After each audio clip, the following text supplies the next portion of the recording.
Perkenalkan, nama saya Nika Kartika Maui, mahasiswa pendidikan kimia Universitas Nusa Tenggara dengan NIM 190106098. Pada video kali ini, saya akan menjelaskan tentang logam golongan 11, di mana logam-logam ini yang kita ketahui ada tembaga, ada pula emas, dan perak. Ketiga logam ini sering disebut sebagai logam mata uang karena ketiganya merupakan bahan utama untuk pembuatan mata uang, dan ada 4 alasan utama yang menyebabkannya, yaitu yang pertama, ketiga logam ini terdapat langsung sebagai logamnya. Kemudian yang kedua bersifat dapat ditempa sehingga mudah dibentuk sebagai desain yang dikehendaki. Yang ketiga adalah bersifat tidak reaktif secara kimiawi dan menjadi sangat berharga, khususnya karena kelimpahannya yang sangat jarang untuk perak dan emas. Kemudian yang terakhir adalah kelimpahan ketiga unsur ini di dalam kerak bumi. Kita mulai dengan tembaga. Tembaga atau koper adalah salah satu unsur logam berbentuk kristal dengan warna kemerahan dengan nama kimia cuprum, dilambangkan dengan Cu. Tembaga merupakan logam transisi golongan 1B yang memiliki nomor atom 29 dan berat atom 63,55 gram per mol.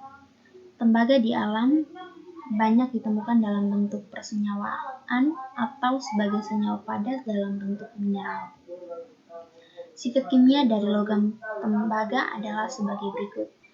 Yang pertama itu tembaga merupakan unsur yang relatif tidak reaktif sehingga tahan terhadap korosi. Yang kedua, pada udara yang lembab, permukaan tembaga ditutupi oleh suatu lapisan yang berwarna hijau yang menarik dari tembaga karbonat basa, yaitu CuOH2CO3.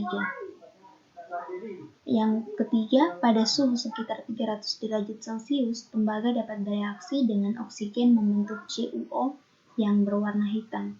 Sedangkan pada suhu yang lebih tinggi sekitar 1000 derajat Celcius, akan terbentuk tembaga 1 oksida Cu2O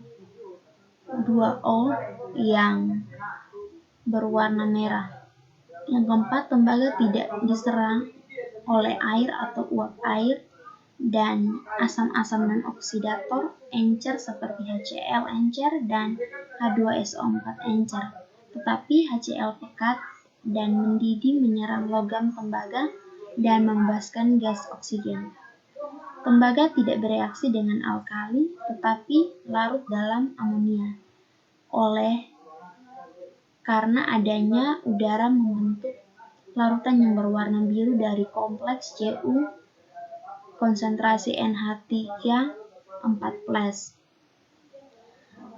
Tembaga panas dapat bereaksi dengan uap belerang dan halogen. Bereaksi dengan belerang membentuk tembaga 1 sulfida dan tembaga 2 sulfida, dan untuk reaksinya dengan halogen membentuk tembaga 1 klorida.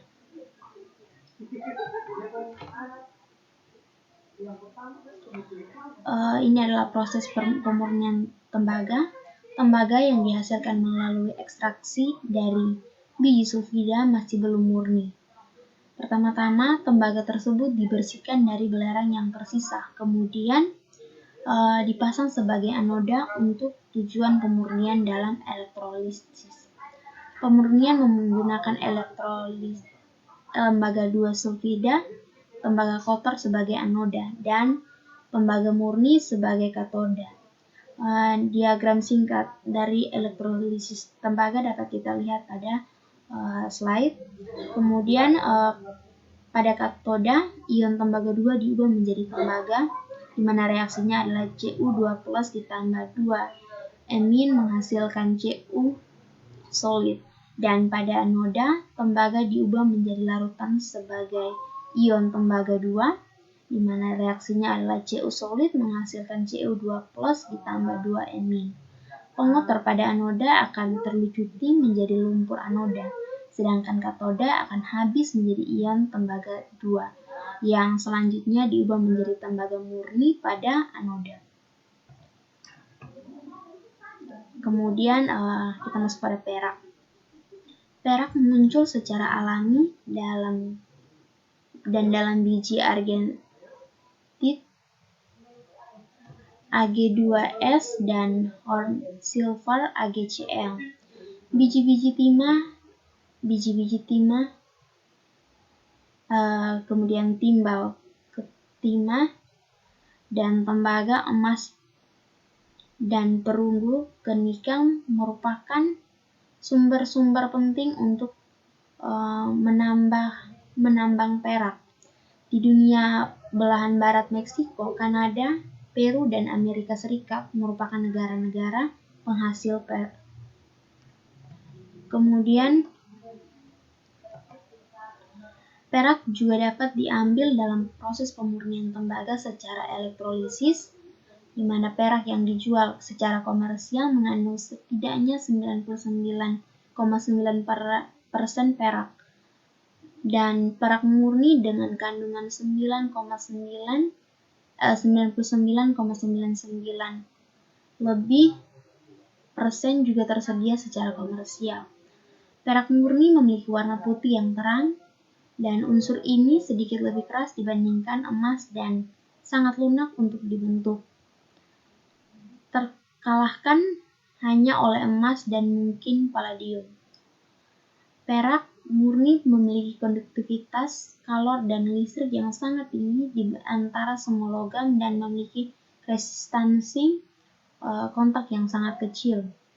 Elemen ini sangat stabil di udara murni dan air, tetapi langsung ternoda ketika diekspos pada ozon, hidrogen sulfida, atau udara yang mengandung belerang. Yang terakhir ada emas. Emas merupakan logam yang bersifat lunak dan mudah ditempa.